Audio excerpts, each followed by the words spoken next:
Hey, y'all. It's Lighten Up with Letitia. I'm Letitia, your host. And today I'm hosting we're talking about Tyler Perry's Beauty in Black. So without further ado, we're just going to go ahead and bring up the crew because the panel is here in full force. And we're going to be talking about episode 11 today. First up, we have the Lawrence Report. Woo woo. What's goody? What's goody? I'm excited about Beauty in Black. Let's get into it, y'all. This is some of Tyler Perry's best work. I'm probably going to say this is one of my favorite pieces that he's done. Beauty in Black. Let's get it. I totally agree. Okay. And then we're going to bring up Monique 69 Ways. Woo woo. Welcome. Hey. Yes, this episode is more turned than the last. It really is. I was like, oh my goodness. And we have, of course, y'all favorite DJ VKJ TV up in here. Yo. What's good? Beauty in Black. Let's get it. Yes.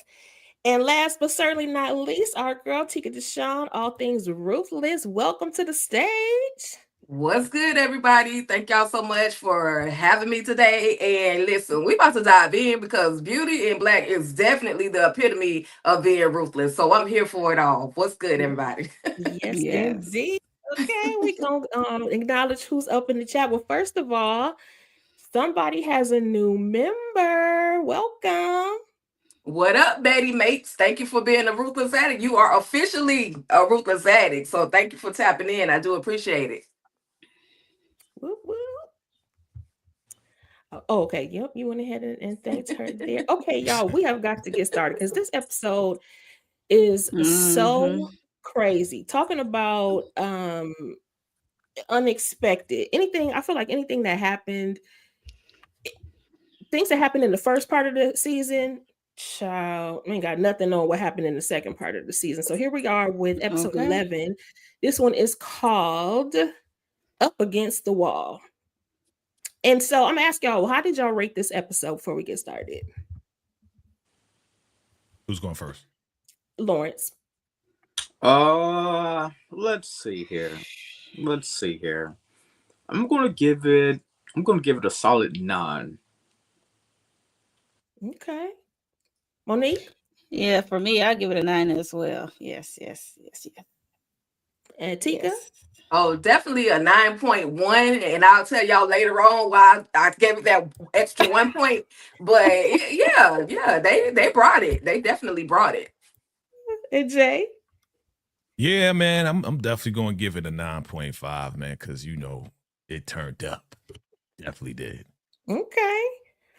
I was actually gonna go with like an 8.5. I might go closer to 9 as well. I felt like there were some parts I was like, okay, it's a little bit slower, but then it was like you got hit at the beginning, you got hit in the middle, then you got hit at the end.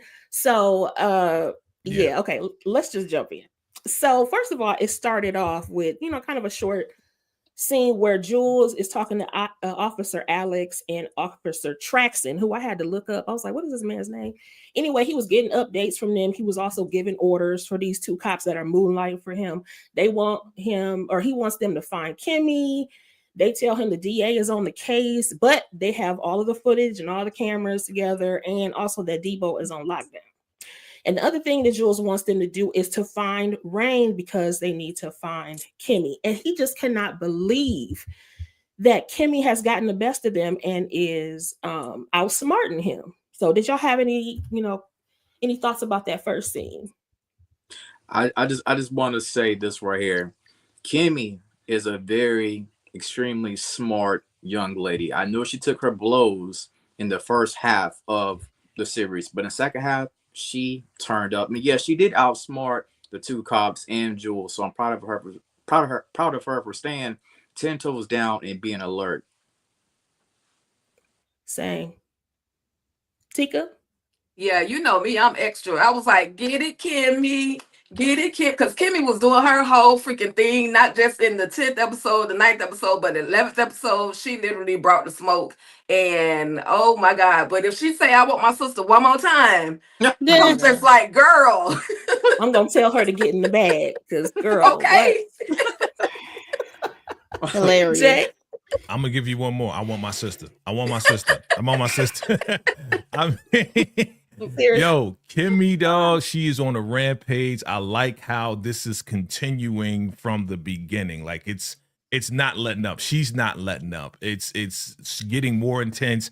And the fact that you pissed off Jules, Mhm. that is an A+ for all of us, because we remember part 1, how he was just throwing you around, almost hit you in front of the ambulance. Like he was doing all types of crazy stuff. So for him to get some payback, yeah, that's definitely chef's kiss. You know what I'm saying? I agree with everybody up here, because when he was pissed, he was like, "Oh, this B." I was smiling from ear to ear. I'm like, He called her a Pitbull. special bee too. right. Yeah.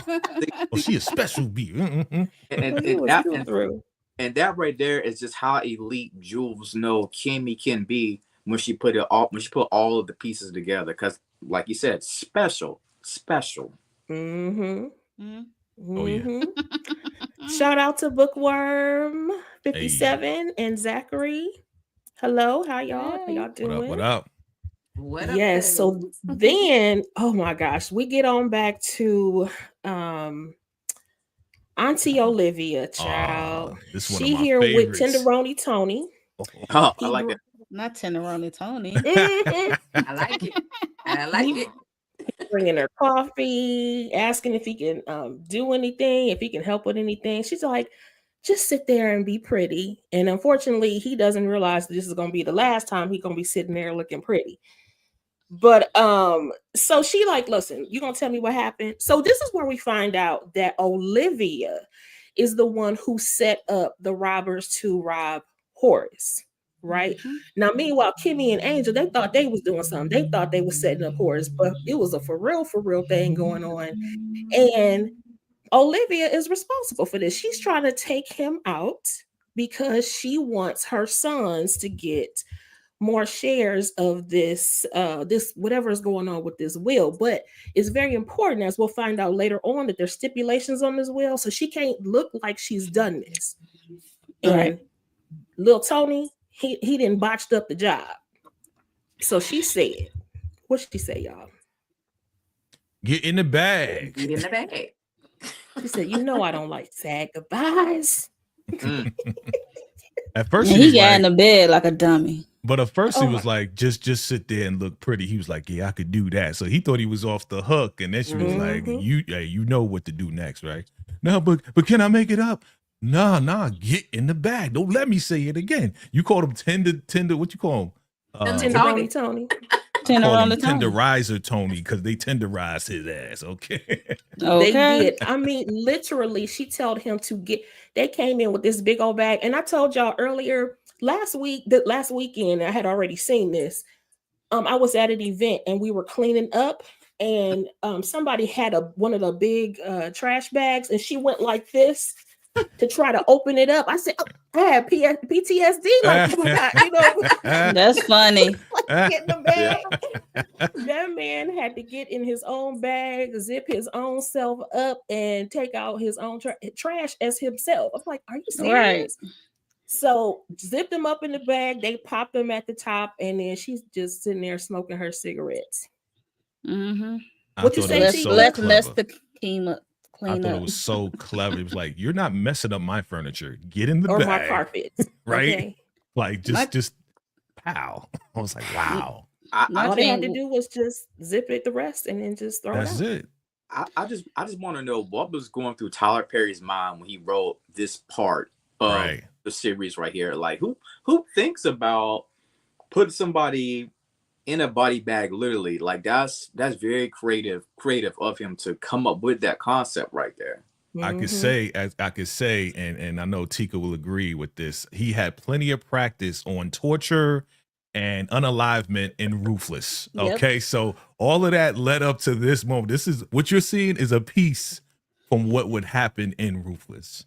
So he had plenty of practice, And Tika, and also in All the Queen's Men, because the number of ways. Right.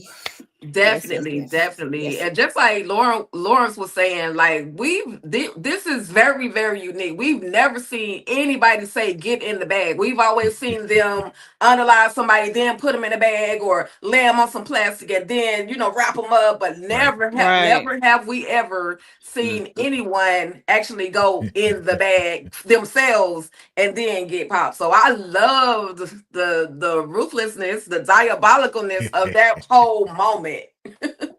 Your two favorite Yes, words, yeah. same here. See you My later, thing, Tony. yes, my thing with Yeah. Tony is he was so in love with this Olivia. As soon as Mhm. the job was botched, I'll be in the wind. Okay, Yep. these Okay. people got the money to put this plan together. These people got the money to disappear me. Okay, so Mhm. like, yeah, I think you love her dirty draws too much, Tony. I think the reasons why he was so in love is also because of the lifestyle. You know what I'm saying? Right. Exactly. You tell me Yep. all Right. I do is be a young tenderoni, be a boy toy for an older woman. Like Mm-mm. who don't want to sign up for that? Well, sorry, I Mhm. said it out loud. My bad. Anyway, but so I Eh, understand. not Lawrence want to be a kept man. Not by Olivia. Don't do it with Olivia because No, Okay. not Can't you do Olivia. mess up, Mhm. you gonna see can't another do Olivia. bag pop out. You know what I'm That's the saying? wrong sugar mama. No, Right. Wrong Okay. sugar. she was The like, "Oh, you out here wrong playing one. both sides." He was like, "I'm sorry." She's like, "Bump all that apologizing." Yeah, she's And then straight ruthless for real. she really Mm-hmm. was, but the irony of threatening him to you gonna unalive him anyway. Mm. So why you kept on threatening? If you say it one more time, what you gonna do? Off him? That's what you're already doing. Right. So it's just weird. So, but I was like, "Ooh, child, don't mess with her." This is Mhm. like knowing her character, getting to know her character. This is very on brand for Olivia. Like so sophisticated. She did it in such a sophisticated way. You know what I mean? Mhm. Like she didn't have to lift a finger, and she's just like, all right, take out the trash. Yepers. Ooh, then we're gonna go ahead and move on to a conversation between Varney and Horace. So Horace is meeting with Varney to go over the numbers. He wants to know what's going on, like with this will and everything. And so although he has the controlling shares, his brother Norman, his ex-wife Olivia, and Roy and Charles, his sons, also have voting rights. And he's explaining to Horace that their father was very cunning in how he wrote it. But he did put in a caveat in terms of like if you have a class B felony, that it would disqualify them from getting any shares. So you see his wheels turning in his head when he asked the question. So if a person is running in a criminal organization, then they would be disqualified. So what do you think that Horace is thinking? Lawrence.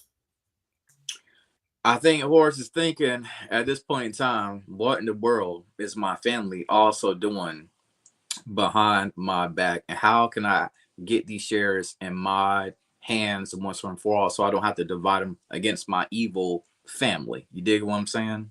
Mm-hmm. What about So you, at this Monique? time, because he remembered what Harold said. Because then Harold said something about Jules and Norman about they laundering money. So yeah, and I like how Barney trying to say, "Do you care to share your thoughts?" Trying to slide that in so you can.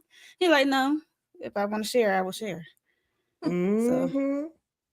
Mm-hmm. I feel like he's kind of becoming a more dignified Jules. You Mm. know, mm, he's looking like he can't be trusted because you supposed to be the family lawyer and not okay. We'll talk about what he does later. What about you, Jay? Yeah, definitely. He already knows what's going on with Norman and what Harold did. Just like Monique said, the club, the laundering, and everything. That's illegal. That's a felony. Okay, Mm-hmm. whatever you're doing, the trafficking, all three of those.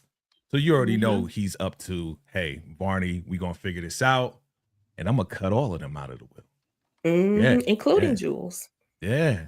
Mm-hmm. Mm-hmm. Tika. Yeah, it's definitely a game of chess, not checkers at this point. And your boy Horace, he already knows what's going down. He knows, he has an idea because he's been kind of listening to some of the things that Kimmy has been saying, some of the things that Rain has been saying, and he's kind of putting everything two and two together. Plus, he talked. I don't know if we got to that part, but he's putting two and two together at this point. He's putting a lot of things together, and his wheels are spinning. So he's about to implement some stuff. Yep. So then we move on to a conversation with Jules and Horace, and we will find that in this episode, Jules spends most of the time talking to people on the telephone, barking orders, getting information, lying. And so him and Horace are talking on the phone, and right after Horace sends him a picture, who we find out is a picture of Angel. He asks him, do you know who this kid is? Of course, Jules out here lying, talking about he don't know who he is. His officers don't know who he is. But he was tasked with finding him. And Horace reveals that he's in a stolen vehicle. And then Horace is on the line lying as well. Because he says, oh, yeah, well, no, I was just visiting the hospital and he stole my watch. When, by the way, he been got that watch back. But anyway, I just want to talk to him. Go get him for me. So what do you think Jules is thinking? And what do you think that Horace is planning? Tika. Well, we know that Jules is always suspicious of everything, but he's not going to dive too deep into it. Then again, he could be like, why does dude want to talk to another dude? Not Horace. Like, what is going on? But at that moment, he's got to play the game. He can't just let in that, hey, I want to see my boy toy. He has to come up with a story that's strong enough to where Jules won't do too much more questioning as to why he really wants to see Angel. So I loved it. Same. Yeah. What about you, Monique? Same. Yeah, I think Jules was probably thinking like, what he want with the dude who works at me and Norman's club. Like, what business did you got with this guy? Because he know that, like, because Jules probably thinking like, dude, Horace know that he works for me. Right. So. Right. How much does Horace knows about my business? Jay? Yeah, that's why Jules is asking so many questions, because he already knows who Angel is, even though he's lying, right? So you're dealing with a demon, and then you're dealing with the devil. Horace is the devil, right? And Jules is a little demon. You know what I mean? Like, so Horace is the master of all of it. You know what I'm saying? He's the master manipulator, liar, and everything. You know what I mean? So. Yeah, he stole my watch. Man, come on, dog. Like, I was laughing when he said that. I was like, dog, you wearing the watch right now. You wearing it. Exactly. So, right. But of course, Horace can't see that, right? He's over the phone. So Jules gonna do whatever he wants him to do. And but he is gonna ask questions in his mind. He's like, what the heck? Angel, why does he want Angel? Just the same way when, we'll get to it. We'll get to it when he's like, what does he want with Kimmy, right? Once he finds out that he knows Kimmy, right? So same thing running through his mind with Angel. Now, Dominique said that Jules need to mind his business, but all of their business is his business. Like, exactly. Lawrence, what you think?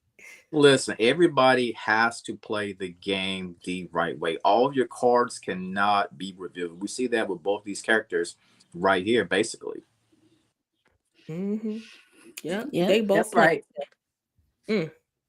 Can't trust nobody. Chess, baby, chess. Nobody in the TP universe, not nobody. So then, this is just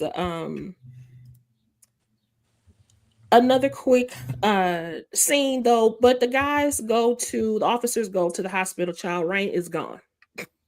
They don't know where she is. But Jules does call them to give them the plate number because they going to find Angel. Their task with going to find Angel, and he gives them the information for them to be able to do so. This was just a quick scene. Were there any thoughts on this one? This was a funny scene to me because this guy right here, what's his name? The officer's name? Traxton. Thank you. He's just like, what do you mean she's not here? How do you know? You're supposed to be running the show. And then she's like, you gonna see me later? He's like, get the fuck out of here. Right. I'm like, what y'all had going on prior? I'm like, okay. You know, he's probably smashing whatever, just to have her, you know, because originally Rain was there, right? So who's going to keep tabs on Rain? This lady, right? So when we think there was no receptionist, there was actually somebody watching over Rain that was supposed to watch over Rain. It's just that Kimmy didn't meet her to know where Rain was, and she was talking to those girls that was laughing at Rain for getting the booty job, right? So, you know, it is what it is. But it was funny. He was like, "Get the out of here!" If she was one of the ones laughing, is what she deserves. Then fine, right? Because I can't remember what they look like. I wasn't gonna try to bust her out like that because I was like, "Ooh, that's embarrassing, girl." I'm like, Rain been missing for a minute now, so y'all just she has. The only thing Rain can do at this point in time is just continue to lay on her side. She kills me every scene. She keep laying on that side, talking on that phone. Side or stomach. She got relieved it. To keep that booty that's a from ghetto leaking. hospital. That's a ghetto hospital. Ain't nobody know where anybody is. Like, what patient? We got a patient down the hall in C5? They don't know what's going on. And she been gone from the original hospital, so why are they just now checking this hospital? A bunch of episodes ago. Yeah. Right.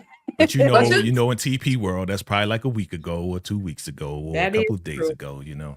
Yeah. And regardless, they still got to do whatever Jules tells them. So the last known location of Rain was that ghetto hospital. That's the only known location. That's the only known location. Yeah. Yeah. Right. Yeah. So right. And shout out to George Middlebrooks. I just want to say shout out to George Middlebrooks. He's been in Ruthless as well as the Oval. So y'all may not have recognized him, but you know your girl Tika be seeing all them Ruthless haters over there. So shout out to him for Officer Traxon for being messy, not doing his job, getting caught up in a whole bunch of mess. All the background folks, the background squad, salute. Yeah. So I know she's salty about missing that little piece of eggplant, but oh well, moving on. You're like, get out of here. A little piece. Funny. I only said that because he was rude to her, so you know. Yeah. Okay. So then next we hit Varney goes over to Charles's house, came to warn Charles that Horace is up to something, and he suspects that his daddy is trying to cut him out of the will. Now, when they realize it's like, okay, he may not be able to actually cut you out, but he can increase the shares. So he's trying to tell him, like, listen, in the event you get caught up because you out here living wild, that sort of thing with it, you don't want to get caught up in some kind of sting and lose your shares. But Charles takes nothing seriously, nothing at all. And I feel like he asked the right question. Varney asked the right question. Like, why does he even bother with Charles? What say y'all? I think Varney's always trying to look out for Charles, but Charles just has this careless attitude about nothing in life. He's like, oh, they're changing the shares. Okay, well, it is what it is. I don't care. I'm about to go back and work out, drink, lay down, and do whatever. He just doesn't have that go mentality. He doesn't even care about what his family is about to do. But I appreciate Varney constantly trying to reassure Charles and remind him about what's going down. He's trying to help him out, but again, he don't care. At all. At all. Jay. Just another example of why Horace hates his sons, right? Overprivileged, don't give a damn about nothing, right? This could like totally change your lifestyle. You could be broke tomorrow, bro. You won't be in this beautiful home doing weightlifting and nothing like that and, you know, screwing over whoever. You won't even have that ability if he increases the shares or if you get cut out. And Varney, man, you know, I feel sorry for Varney because he really cares about Charles like deeply, and Charles don't give a F about him at all. And it's clear as day, but he keep coming back like, yeah, just keep snitching and keep telling, keep like trying to open up. But Charles don't give a damn, man. Nope. And yeah, he needs to be cut out the will. Cut him out. I don't feel bad for Varney. I'm looking at Varney like, what's that wrong? Isn't it wrong? Special kind of fool? Because, child, what is wrong with you? Like, but Varney just like the regular anybody who thinks that they're in love with somebody. And that's what I just said. But you know what I'm saying? Part one, Charles laid it out for him about that, if I'm not mistaken. How many times have people laid it out, and because the person's in love, they're gonna keep doing what they're doing? Well, But that's on That's you. why? life. Y'all I, help me out with Right. why. I guess Varney is thinking if I continue to give Charles this information, maybe Charles is gonna wake up and love me, appreciate me the way he should. Right. And but at the end of the day, Charles literally only cares about himself. I guess he kind of told Barney In about, that Lambo yeah, that somebody died in, he didn't care right. about that. That was hilarious. Hmm. Ladies, please tell me. Why do we do this? Like, no. Although usually it's a woman in this place. Mm-hmm. Because I'm sitting here like, I do not understand. This man does not treat you well. And then later on, he started doing some really conniving things to you. Why do you keep, you are too accomplished, too fine, got your own stuff going. Why are you settling for this fool with nothing to offer but money?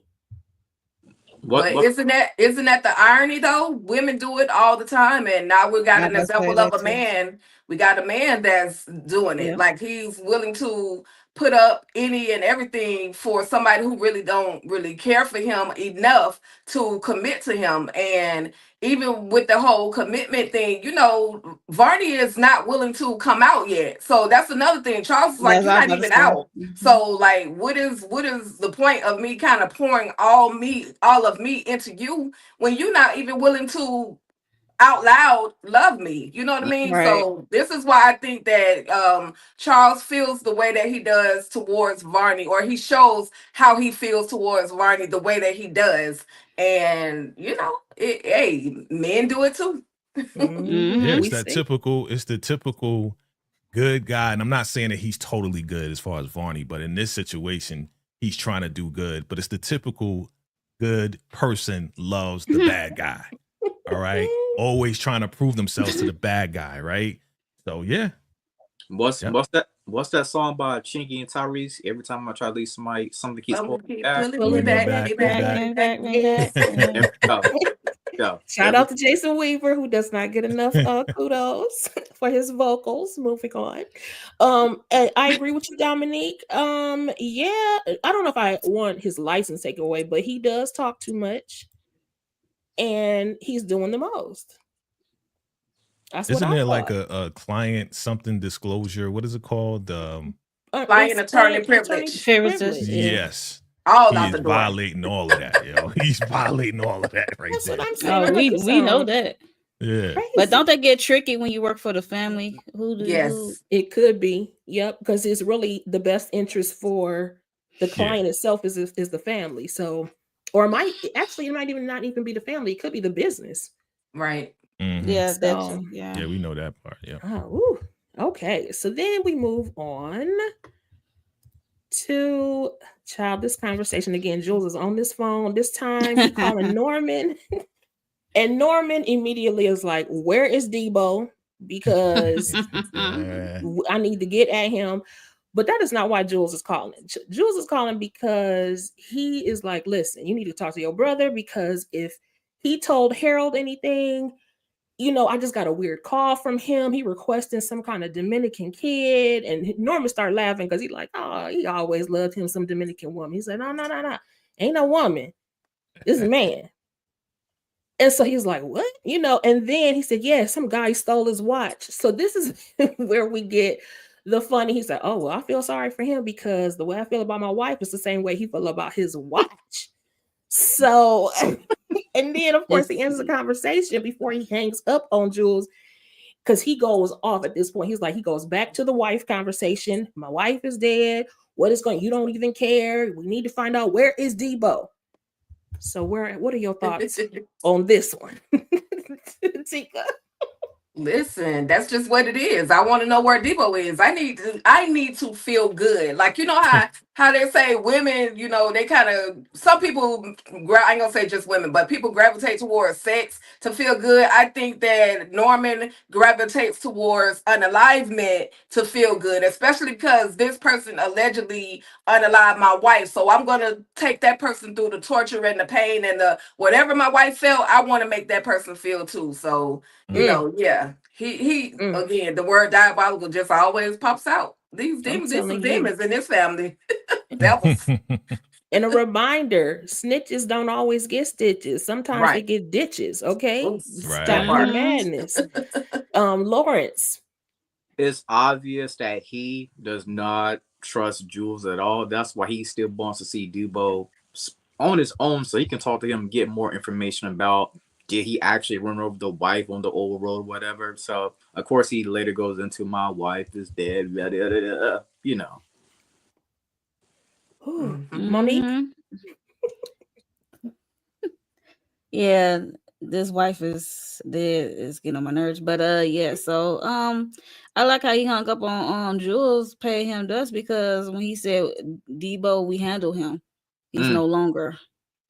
So that's when Norman really side-eyed Jules, like, oh really, how convenient. So How convenient.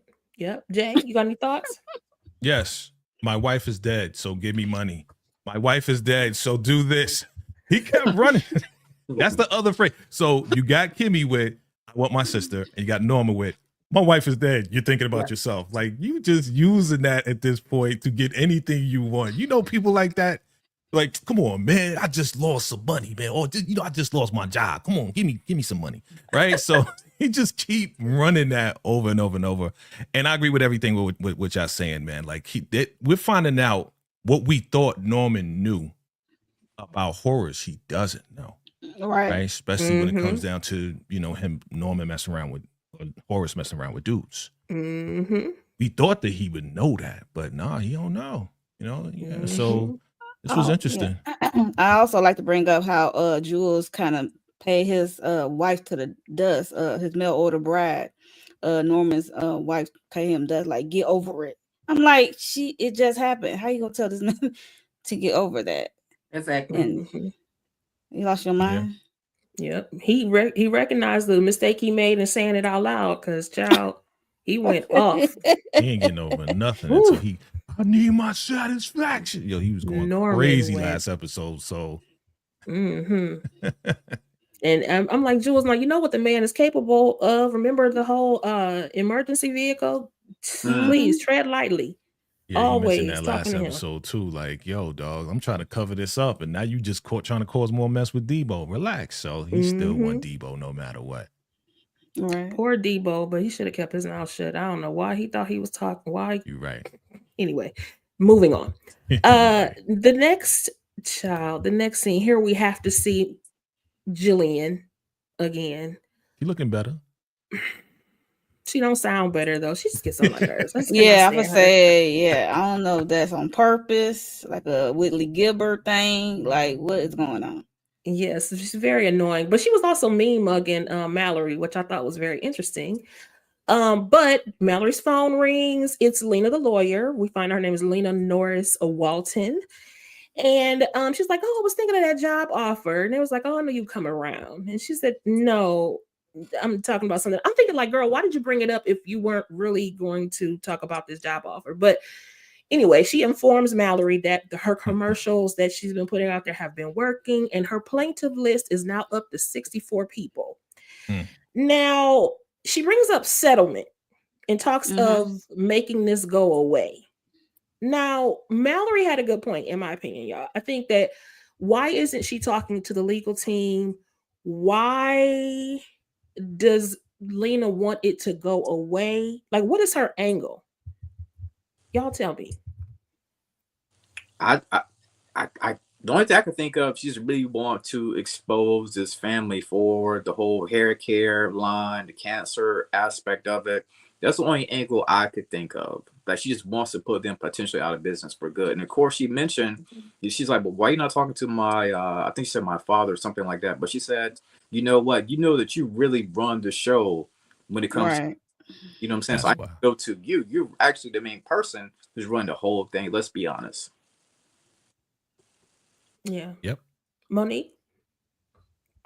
Pretty much what Lauren said. Like, yeah, that's not, I don't know why she playing these games with Mallory. But like she said, she runs, she's a real person who, she's the face and she runs this company for real. So, but I still do side eye her for not taking it up with the legal team. I feel like Lena is up to something and not just trying to take down the family. It almost like I think she considered that job offer. Like why would you say what can't we make this go away? Don't you want to settle? Is what she kept saying. Don't you want to settle? I mean, is it because she wants the money? Is it because she really wants to fight for these people that she's fighting for? Does she really want to take them down? I'm confused a little bit. Tika, what you think? I don't know. There's something about Lena. I don't know if this is something that affects her personally. I don't know if someone in her family has been affected by this whole scandal. But I'm still, I got both of my eyes on Lena, and it's just like, okay, just like y'all were saying, Mallory's the big boss. Regardless of who actually owns the company, she's still the face of Beauty and Black. And so why not, torture her? Yeah, you tried to offer me a deal. That shows me how crooked you are by offering me a job. But at the end of the day, baby, I don't want your job. I'm coming for your neck. Ooh. What about you, Jay? Yeah. So that's crazy. Yeah, she wants to deal with the big boss. And the whole mentioning of the job was a psych thing. It was like, oh yeah, I was calling for the job. Psych. Yeah.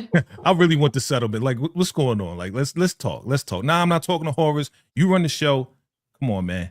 Like, stop trying to bribe me into dropping the case because that's what you're trying to do. It's not gonna happen. So, is there an ulterior motive? Yeah, I mean, there possibly could be some people that she knows that was affected by this personally. Oh yeah, there's all possibilities. We're not gonna see that till next season. And she's trying to force her into settlement when she said her numbers was up. So she's trying to like do some intimidation or something. It was weird. And also for Lena, as a journalist, if you're able to cover a story like this right here, it can put you into another stratosphere as far as popularity, as far as you win certain awards like Emmys, that nature right there. So if she can break the story, she would be in a whole nother potential tax bracket as well. Oh yeah, because it's the biggest beauty company in the whole atmosphere. So yeah, you bring down the biggest company that's been affecting a lot of women. Yes. You're definitely going to be big time. Yeah, that's a good point. So maybe she was trying to trip Mallory up, you know, and trying to deal with her. That's interesting. But I still agree with Mallory on this one. You hear that? The ambulance, go chase that. Get off my phone. I was almost about to cuss, but she said, "Get the F off my phone, child. Go chase that ambulance." So next, let's see here. Oh boy. Y'all, Norman and Harold finally meet up. And of course, the first question is, what happened to your hand? Right. That should have been the first. It's like your brother strikes, literally. That's what happened to his hand. So he revealed that Horace was asking about Norman and Jules, but he claims he didn't say anything. I'm your friend. He even gave condolences on his wife, and he said, okay, well, Horace was like, not Horace, what's his name? Norman was like, okay, you want me to pour you a drink? And I felt like this scene was, he said, oh, you got a message coming through your phone. Go ahead and check that. He said, no, I'll check it later. No, go ahead and check that. To me, it was like, get the red one. Like he's being threatened again. You know what I'm saying? No, you get the red one. Go ahead and get those messages. Get that message. So it was like deja vu for him. He checks the messages and there's a photo of his daughter, his college daughter, on it. And of course, he knows that this is a threat. So now Harold is lying and crying and lying, talking about he didn't say anything. And even though we know he did indeed give Horace the tea about Norman and Jules. So I was thinking, like, well, what you gonna do? You like? I just feel like he was gonna be messed up no matter what. Whether he went to go see Horace or not, whether he went to go see Norman or not, he in the battle of two crazy brothers, and they gonna get him no matter what. He might as well run away and take your college daughter with you, because what are you gonna do? What you gonna do? I don't know what this Tika, man gonna do. what you gonna It ain't do? that. If there is nothing he can do, bruh, it's soft as a cotton ball. At the end of the day, he should have been running, not even talking to either one of them. He should have been like, okay, I'm retired, I'm out of the business, but he's money Right. hungry, and this is what has gotten him in this position. He wanted the money and probably wanted as much of the power that the two Bellery brothers possessed. And now he's in the middle of some shenanigans. And like I said, what's his name? Horace pulled the Nino Brown on him and poked him in the hand. And then here come Norman. He pulling out pictures of the family. Like, bruh, you should just run far away. Okay. Layla. Go ahead, Monique.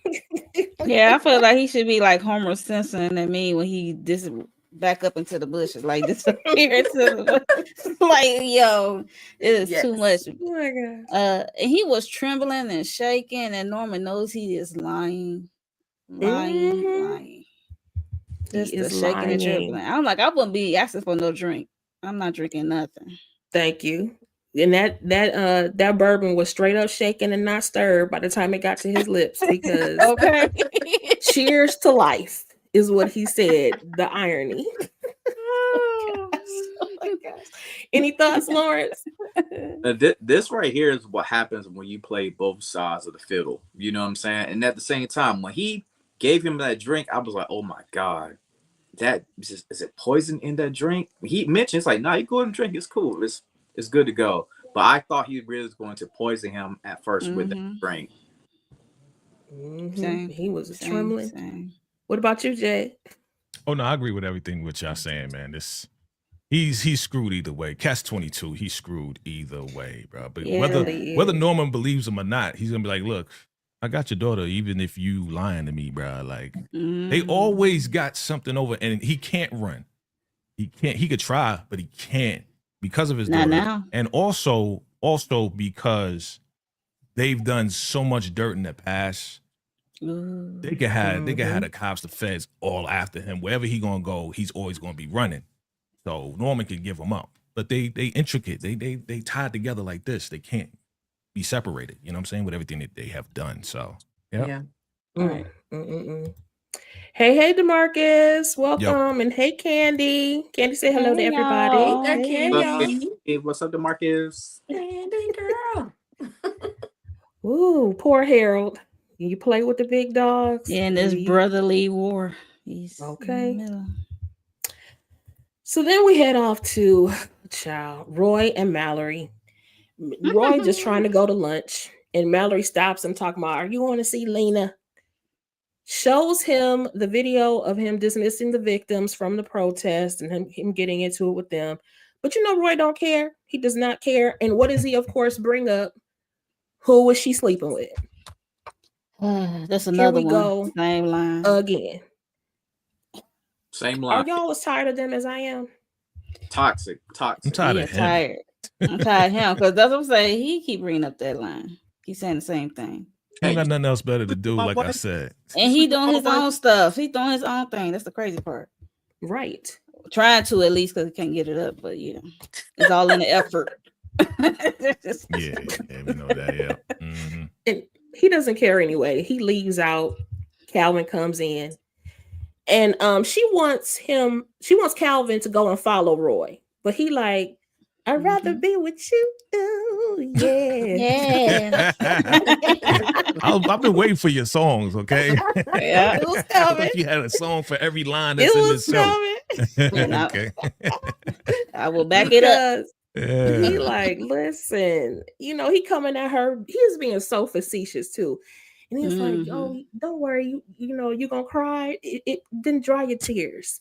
Why did he hand her back her panties that she lost the other night? That was funny. It's only been a few nights. That's what a playboy does, man. He's like, oh yeah, you crying? Yeah, he go to pen. Why? Like, what? These people are outrageous. He's bold. He's wild. Very much so. Tika, what you got to say about these fools? I just need to know more of his story. Like, where did you come from? I mean, you probably was in the club with everybody else, but the audacity that you have, like, you think you can change Mallory? She's not leaving. She's not leaving Roy at all. She will ride that relationship out to the death, and there's nothing you could do about it. But these two, Jillian and him, arguing back and forth. Now those some people. That's a couple of people I'm just over with. Like go. Like, he don't want you. You keep trying to beg him to be with you. He does not want you. It's clear. You tried to go and get at Roy, but go find you somebody else. Like, get you a piece of a life. Like, y'all are slaves to the Bellery at this point. So y'all do have an ounce of freedom where when every time Mallory kick you out the ride, go find you a man. Thank you. You ain't gotta be. I agree, Tika. Run away. I agree, Tika. I'm gonna need Gilligan go get her island and go somewhere. For real. I'm like, why you begging this man who clearly don't want you? Okay. Clearly. Tika said it all. I ain't got no words. She summed everything up perfect. Everything that I was thinking about, she laid it on the line for me. Mm-hmm. Yes. Ooh. And then here she go threaten, but she did threaten to tell Roy that Calvin was messing with Mallory, and he double dog dared her to do it. Right. I was like, okay. Girl, just go and move in silence, and silent literally because your voice is annoying. So plan your escape to your island. I agree. Goodbye. I'm like, does she owe money? If she ain't got no book and Delinda ain't around to keep the books no way, so if she ain't got no what she owes, she doesn't have a debt. I would run away. So many people in this show should run away. Period. Right. Have an exit plan or something like something. Okay. DeMarcus says Mallory still don't know that Jillian but they didn't though, did they? They didn't. She been trying to do something with Roy. Roy can't even get it up for what's her name? True that. Who you think he gonna get it up for her?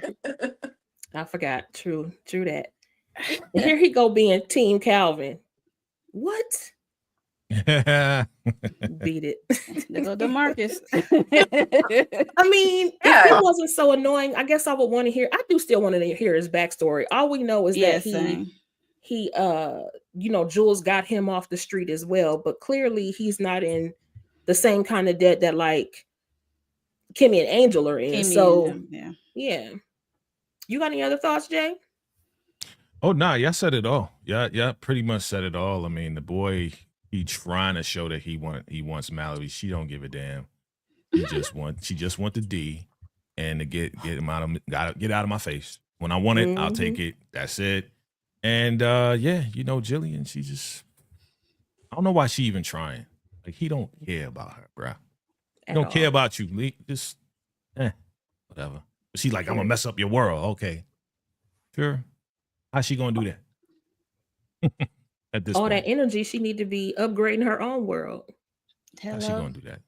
Upgrade. Yeah. Wanna let me upgrade. Roy just sucks. Roy just sucks, man. He's useless. He is useless. Okay. So moving on, they finally find Angel because he is still riding around in this stolen car. Okay. And they pull him over. He go to look in the glove compartment for something. Why are you looking for stuff? You don't even own this car. But anyway, he looks in there. There's a blicky in there. So of course, they capture him. They take him to a secret warehouse location, and they just left him tied up in the back seat to fend for himself. And then Horace appears, gets out of the car, and he gets Angel out of the car. And that was a good move too for them both to get out of the car, because the two cops, Traxon and what's the other name, Alex, they was trying to listen. They thought they were slick, so they had put something in the car, whatever, thinking they was going to be able to hear this conversation. But Horace is too smooth for that. So they get out, they're talking. Angel immediately starts to flirt. You, my daddy, all this jazz. Child, no. But he does reveal, though, y'all, that house, the one that he had to blow everybody away in, he actually had put that house up for him and Kimmy to live in. Right. So that with the caveat of you take care of me and I take care of you. So that was gonna be the honey hook. What is it called? A honey hideout? Honeycomb Honeycomb hideout. hideout. Yeah. Honeycomb I like that. hideout. I like And but he blew it. Actually, Yeah. it was Olivia, but anyway. But we can see here that Horace is devising he's trying to concoct a plan, really, because he asks Angel if Kimmy can indeed be trusted. Right. And Angel pretty much sings the praises of Kimmy. Even her getting into this life wasn't her own fault. It was my fault. She got caught up because Jules got me caught up. And now we see that Horace has a plan in his mind. We're not quite sure what it is just yet. But what are your thoughts on this? Jay? Yeah. It was good that Horace actually found out pretty much everything from Angel's eyes, right? And who said it? I think Rain said it. She's like, yeah, he going to spill everything. Like, I ain't gonna say nothing, but this guy's gonna say everything. So it was good that he told him everything, because now Horace has a greater idea as to what's really going on. So I'm glad that conversation happened. Yeah, it was clever for him to bring him out the car. I don't know why he was trying to listen in, because of Jules. You know what I'm saying? Mm-hmm. Jules and his crazy ass, man. Yeah, I know. Jules and his crazy ass just being nosy. You know what I mean? So yeah, I'm glad he knows now. But it was real. Again, we talked about it last week as far as Horace and his nobility, right? We did talk about that last week. So for him to just say, you know what, that house was for y'all, that means that he was really trying to look out. You know what I mean? Even though, he would benefit in his own way. I know that's where you're going, Letitia. Mm-hmm. Of course, if I'm gonna do something for you, of course, I need to benefit too a little something. So if you my little mother freaking cupcake dancing for me, then you might as well be in the house that I have. You know what I'm saying? I'm gonna set up a pole. You go do that, and Kimmy, y'all gonna be safe and you're gonna be straight. You know what I'm saying? Pole. So, yeah. Well, Lawrence, what say you? I was laughing. I mean, Horace is literally just trying to seek out the truth, and when it comes to it, he just wants the truth from Angel, Kimmy, everybody else. He's just trying to get the truth, and that he really did say that I was going to set y'all up for a better lifestyle, but things didn't go the way I thought it was going to go. So now I have to redirect and change a couple of plans here and there. So.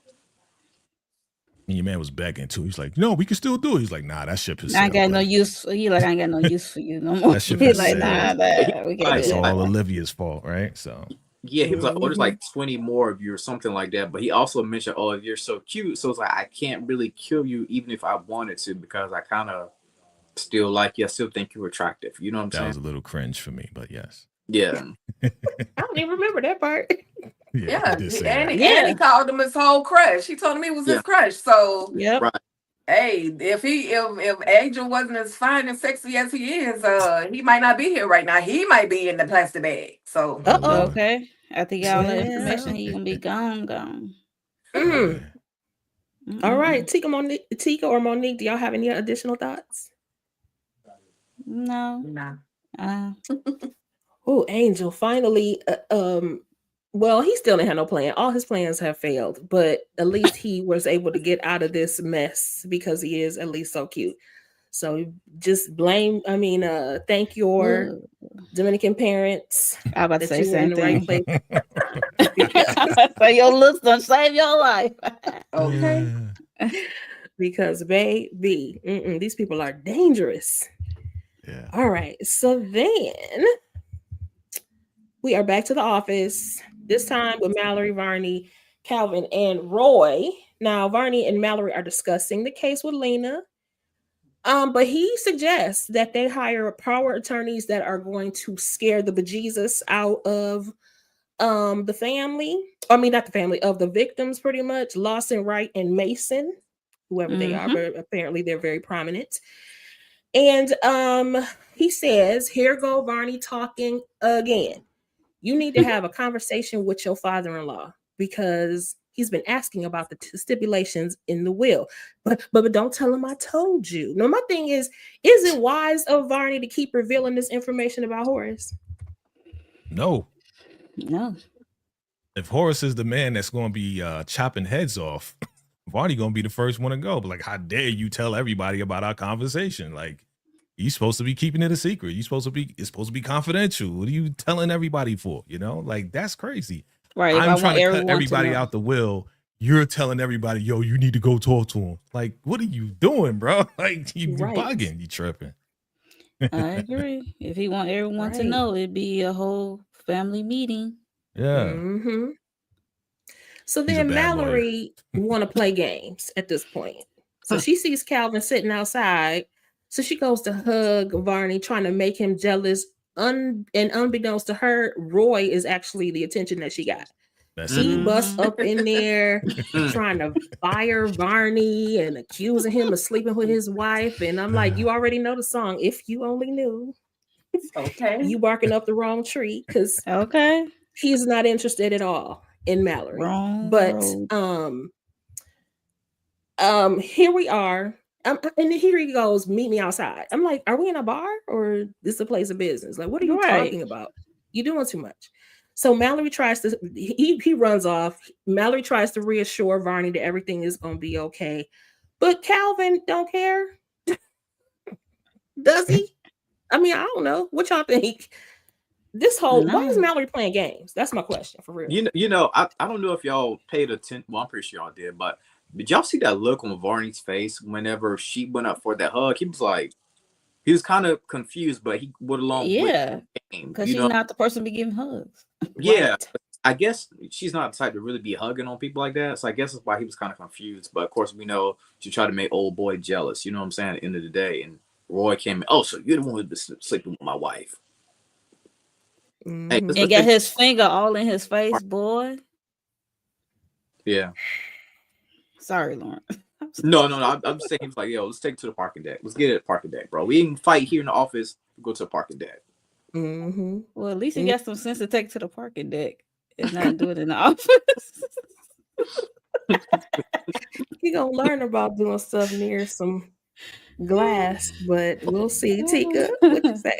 For me, this kind of just showed that even though Mallory acts as if she doesn't care about old boy, she still kind of do care because she cared enough to try to make him jealous. Not Roy, but what's his name? Calvin. She kind of cares enough, or he putting that thing down well enough for her to try to make him jealous. So she got some feelings in there somewhere.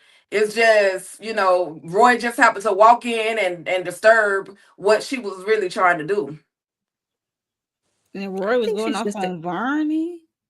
Yeah, I think she's just an agent of chaos, though. That's what I was about to say. She just missed messy boots. Look at these two great pics that you got. Look at her face when she's hugging and she's looking at Calvin. And look at her face when old boy Roy comes in. She's still on some like, yeah, I got somebody jealous. She don't care nothing about no damn Calvin. She's just playing with his ass. She like to play with people. You know what I'm saying? You know people like that. I'm like, okay, I know he wants me. So let me just play around with him because I don't care about him. You know what I mean? Mm-hmm. I think Calvin needs to understand his position with this whole situation. My God, you're literally just a boy toy, nothing more. She's not gonna let go of that last name. At the end of the day, that last name is so important. I think Tika said it earlier that, you know, she's gonna go to hell for that last name right there. Like last name is too important. She cannot screw that up right there. She'd rather stay in a toxic relationship than give up that last name. Calvin is an F boy. He really that's what is. you really wanted to say. I know, brother. I can say it for you. He's an F boy. And he a professional one at that. Right. Right. Any additional thoughts, Monique? Nope. They said everything. And then the coup de grace. Lord have mercy. Actually, we have one more. Coup de grace. Wait a minute. Hold on. Well, we have one more before then. So next, we finally see Kimmy and Rain in this episode. Kimmy arrives at Roy's hotel. Remember, he requested her the last episode. But Rain is trying to stop her from making any kind of rash decisions. But I'm just chuckling the whole time we keep seeing Rain because her repeated phrase is, "I'm gonna get up out this bed. I'm gonna get up." Girl, you ain't getting up out of nowhere. I You would like. ain't getting up I out was just hoping they keep the camera right there. I want to see her struggle, get out this bed, keep that booty from leaking as she walks. Okay. Okay. I'm glad you noticed that, Letitia. That's funny as hell because I didn't even peep that. I'm gonna get up out this bed. You ain't Yeah, going it's like nowhere. A everybody line. has Everybody a got a line. repetitive line. It's like y'all Yeah. ad-libbing. That's funny. Y'all are ad-libbing because this is crazy. So, but she knows that once Kimmy gets to the point anyway, there's like no stopping her. And so Yeah. she knocks on the door, and of course, Roy is snorting that stuff. He finally lets her in. And y'all know when he is not sober, he starts talking crazy. Mhm. And of course, she has to come out with her line. Somebody say it for me. Where's my Where's my sister? sister? Where Where's my sister? he doesn't know what the hell she's talking about. Right. But she's calling him by his name, though. You're like, how Boy, you find my name? how did you find out my name? He is paranoid. And she's like, your name is Roy Bellamy. Or Bellamy. Lord Jesus, Valerie. Valerie, yeah. Your wife's Your wife. name is Mallory. Your Ooh. husband is your husband, child. Lord have mercy, not your husband. your father. daddy's name is Horace. We know, I know who you are. You know, and then she started talking crazy. I'm so proud of Kimmy, y'all, because these are the things I wanted her to say in the first part. So she like, yeah, she asked him about the sister, and he's like, listen, I don't know what you're talking about. I don't know who you're talking about. And then she said, yeah, you too stupid for them to trust you with anything anyway. I said, damn, Right. she talking mad crack crazy at this point. Mm. He bucks up on her. You think you're the dominant? You think it? She get to slapping him in the face. She hit him in the head with a bottle. They tumbling on the floor. Her shoe was missing. That's what I said. And Shoe came off. then, child, the running start, and just pushed his tail out the window. Yeah. And he fell from some high-rise hotel Yep. in Chicago or in Atlanta. It's supposed to be Atlanta. Atlanta. Yeah. So, yeah. What are your thoughts? I was just happy to see that she finally was able to stand up to this man. Like, I understand, like I said earlier, the first half of the series, she was getting her tail whooped. Second half, she did a little bit better, right? And when he got pushed out the window, I ain't gonna lie to y'all, I thought that was it for him. I was like, oh, well, they killed off this character, because I feel like this character really didn't do a lot. You know what I'm saying? Like, I consider him to be like the dumbest brother. You know what I'm saying? So it's like maybe they had no more role for him to play. But of course, later we know that I was wrong about the window situation. Mm-hmm. Ooh-wee, Tika. I was just like, go Kimmy. You did it again, girl. You catching the body after body after body after body. Let's get it. She has had enough disrespect and abuse from him, and it was just time. She won, whether he live or unalive. You know what I mean? She has a win at this moment. So I was just like, yay, Kimmy. Amen. Jay? So this right here is what we call applied information is power, right? So because she now this part two, she has way more information. She knows who everybody is. She just doesn't know where her sister is, right? So she was empowered in this moment. And I was like, yeah, I was actually cheering her on, yo. I was like, beat him up, beat his ass. Like, come on, dog. Like, it was about time. Like, and you said he doesn't have a sober mind. Even when he has a sober mind, he's talking reckless. You know what I'm saying? So True. he deserved this right here. I wanted him to be gone, just like a lot of folks did.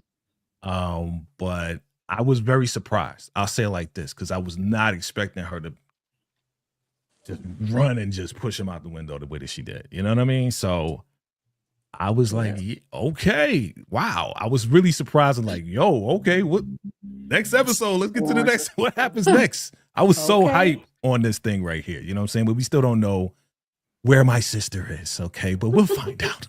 Yes, we got a couple more episodes, right? Yeah, Monique.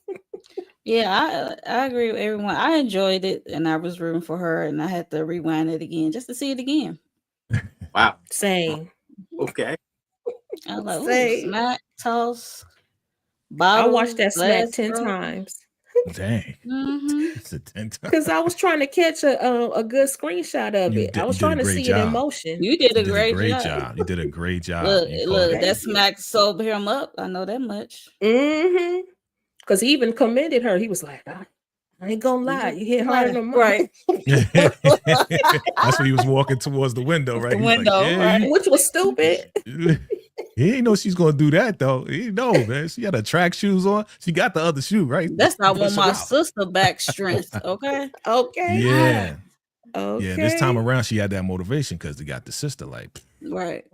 that just goes to show you, like, we'll do anything for our fam. You know what I'm saying? Like, Mhm. craziness. Stay Yep. tuned reviews had all of the quotes. I need to find my sister. They Yep. unalive my wife. Yep. I need to get out of this hospital. And are you sure? We're Yep. said at least 5 times each episode in part 2. Yep. Ooh-wee. I'm telling you, they be ad-libbing sometimes. Are you sure is a regular Tyler Perry Correct. line that he Absolutely. puts That's in true. Ruthless all the Yes. time? Probably The puts in Oval. Sisters, probably puts in all Yep. the. Yeah, Are I you think sure is that Are you that sure? yeah, that's an ongoing thing for Yeah. years for him. Yeah. Mhm. And look, so this is the question. How did Kimmy go from sweet and docile to a stone cold unaliver in the blink of an eye? Because she's trying to find her sister. I Exactly. ain't Don't the play with some unalive, but don't people's push stuff. me. Okay. Exactly. Exactly. Okay, You'd be Pop. surprised what people will do for their family. Hmm.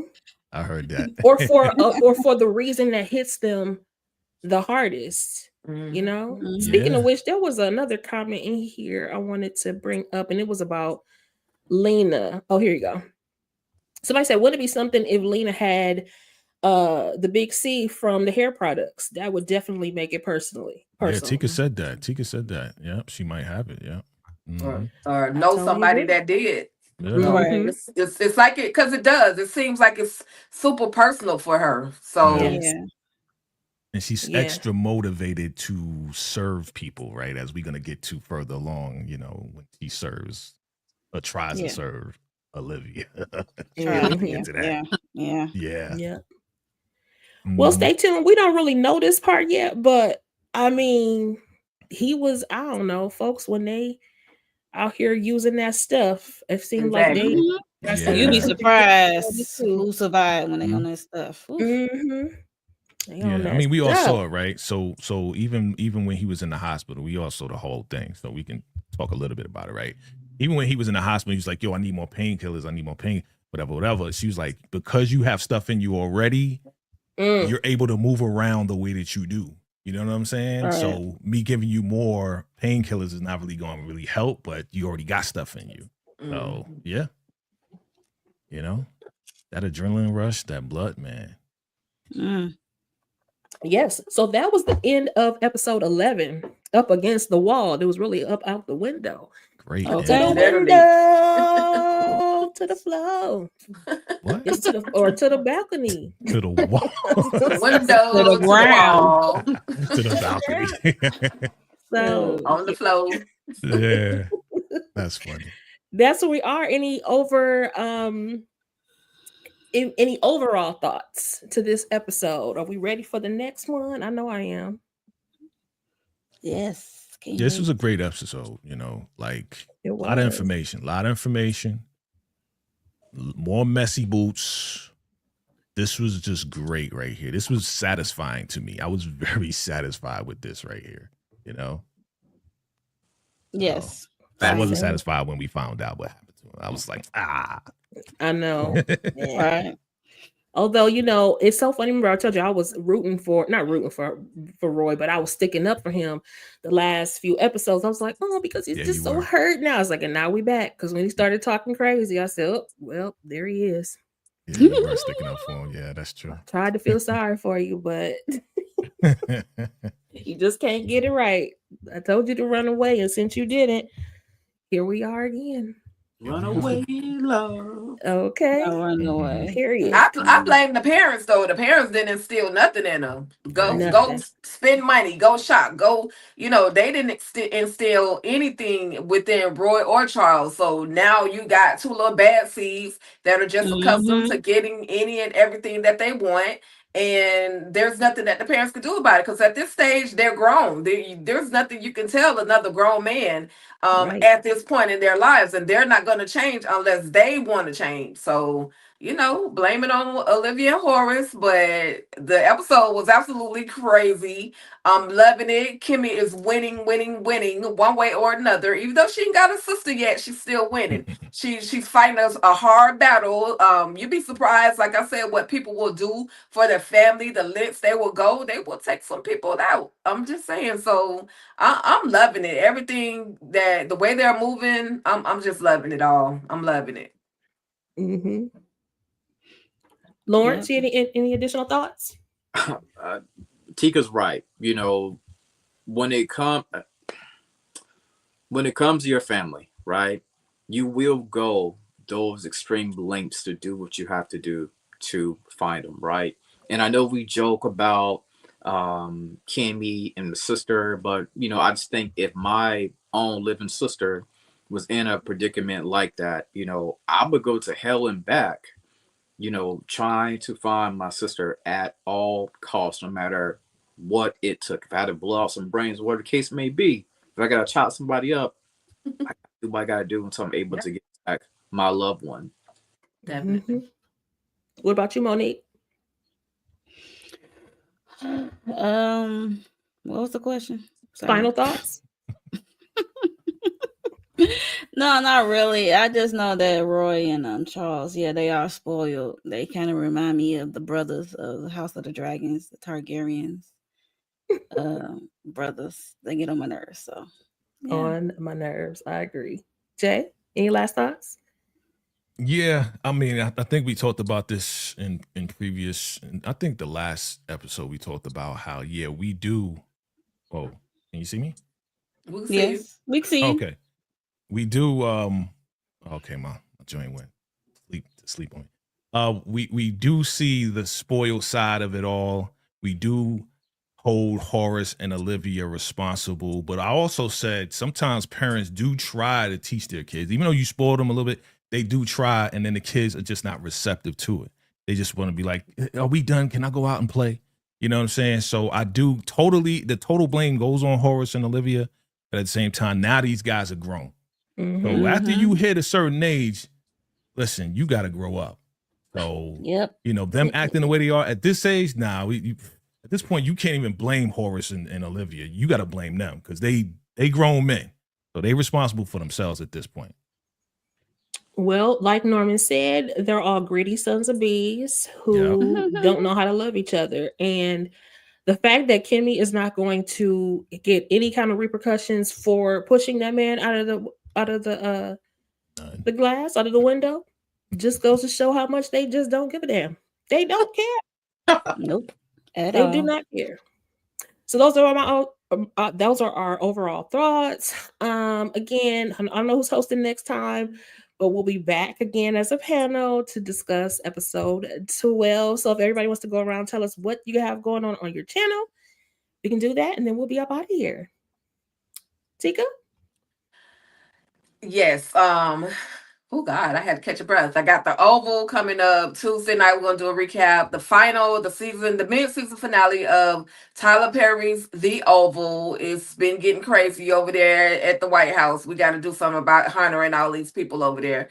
And then we've got, of course, Ruthless, baby. What else would there be without Ruthless? I'm just saying, because they done took out some of my favorite people. So we're definitely gonna do the Ruthless Roundtable, and I'll let Jay expand on that. And then that will be Wednesday. But then on Thursday, I'll do the Ruthless Conversation with my girl EJ the TV Junkie. And I'm looking for some fans that love Ruthless just as much as I do, that would love to come in, tap in, and tune in with us on that Ruthless Conversation. So hit your girl up, ruthlessfansfb@gmail.com. Let me know you want to come through and just have a conversation about Tyler Perry's Ruthless. Also, you can find me on Instagram, literally at All Things Ruthless.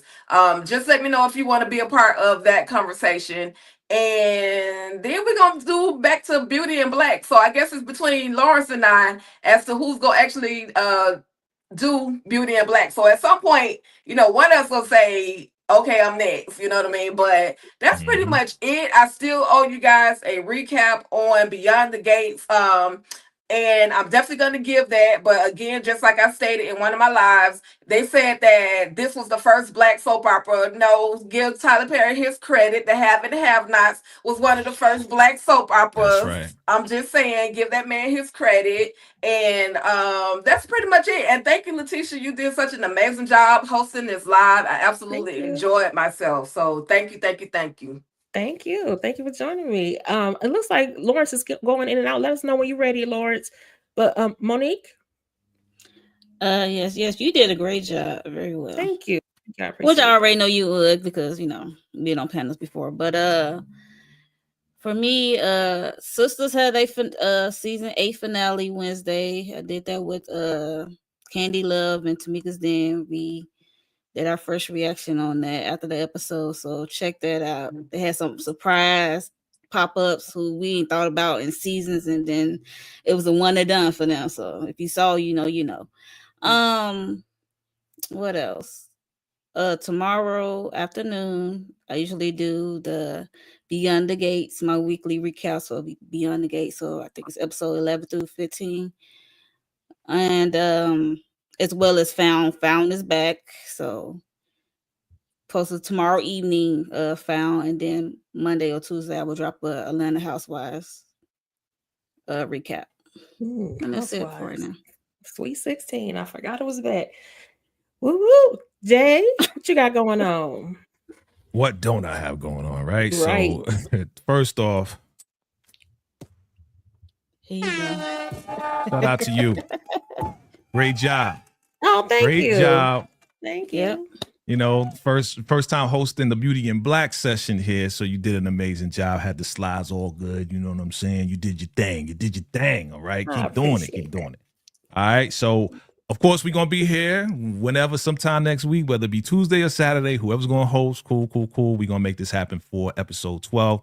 So look forward to that. We just did our Raising Canaan first reaction for episode 2. Myself and Monique 69 Ways. We had a great time. Late night, being silly and crazy and being like brothers and sisters. You know what I'm saying? It was crazy. So make sure you check that out. We had a good time. We also did a predictions pack, me and Tika, for Tyler Perry's Ruthless, right? So a lot of our predictions came true. So, we did, I did my recap for episode 9, finishing up episode 10 right now. Going to put that out a little bit later on today. So look out for that episode 10 recap for Tyler Perry's Ruthless. All right. We did the Beauty in Black, right? Already.